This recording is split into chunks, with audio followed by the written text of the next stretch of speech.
Now, we hear the term all the time, white supremacy, but yet we don't really understand what it means. And I think I know what it means. So hear me out.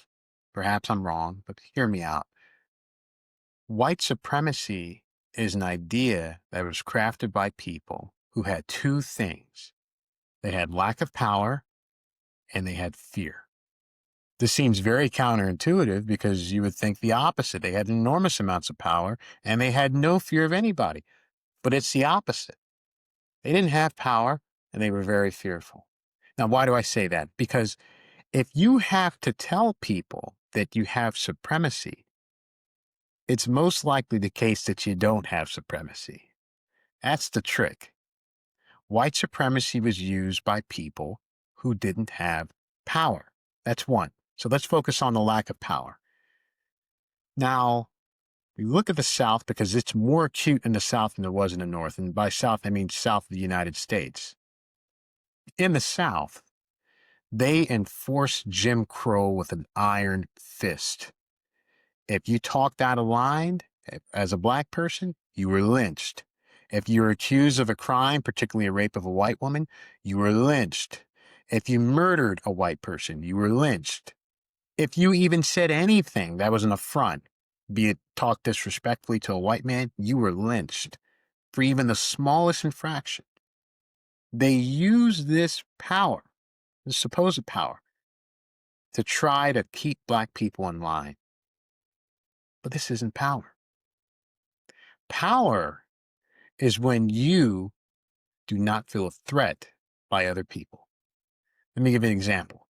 Suppose you're 6'3", 250 pounds, and a 3-year-old baby comes up to you and wants to fight you.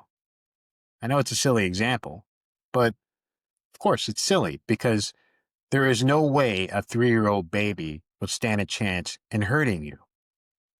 Therefore, you're not going to strike the baby. Therefore, you're not even going to run away from the baby because the 3-year-old child is not a threat to you. So you're going to back off and let them well away. But let's say that you are 6'3", 250 pounds. Then there's a fellow who's 7'3", 350 pounds of solid muscle. Now, what do you think you're going to do? Well, obviously, you're not going to fight him with fists because you're probably going to lose. So you're probably going to get a bat and you're probably going to get a gun to defend yourself because you're afraid that if you don't use these items, you will not win the fight and you would get hurt and he would do immense amount of damage to you. So you're afraid and you use exaggerated methods in order to try to prove that you're powerful. It's the same thing with white supremacy in the South. The Southerners had no power. And when you think about it, it was true. They lost the Civil War. They lost their heritage in terms of having some sort of birthright to a nation that was theirs. And the North was much more economically viable than them, much more politically viable than them too. So they had virtually nothing comparable to any other nation on the planet that was of first-tier quality. And so they needed something to gain confidence in. They needed something to believe in. And white supremacy was a way that they can believe that they had some sort of power. And they use it on people that they thought were inferior. So that's the first, was a lack of power. But the second is fear. Now, what were they afraid of? I believe that the white Southerner was afraid that if you allow black people to have equality over you, you will lose control over society. And society will change and be something totally different from what you envisioned. And when you think about it, that's kind of what was going on. You see, the white Southerner, like we said before, didn't have a lot to really stake on. They lost the Civil War. They lost a lot of their birthright heritage. They didn't have much. The one thing they had was supremacy over these groups of people. And when you lose that, then what else do you have? Not much.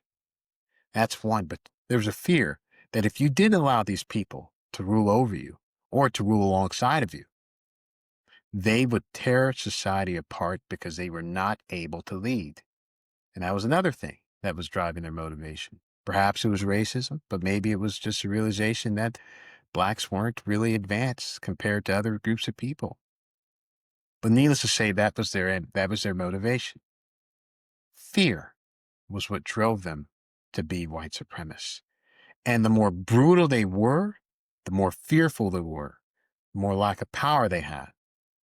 And so white supremacy became an ideology that they use for their own lack of power and their own fearfulness in being supplanted by another group of people. And I think if you understand white supremacy from those two angles, you would understand how to address white supremacy and not be frightened by it as you are. And I think it has to come down to the point where we talk to these people happen to be white and who happen to be racist and have a conversation. Do not condemn them, but understand them and let them understand you. And the more we can educate each other and talk to each other, the better this quality of life would be for everybody. Dialogue, understanding, empathy, compassion, that's what we use. Not violence, not name calling, not ridicule. None of those things none of those things will work. And I think that is how you defeat white supremacy.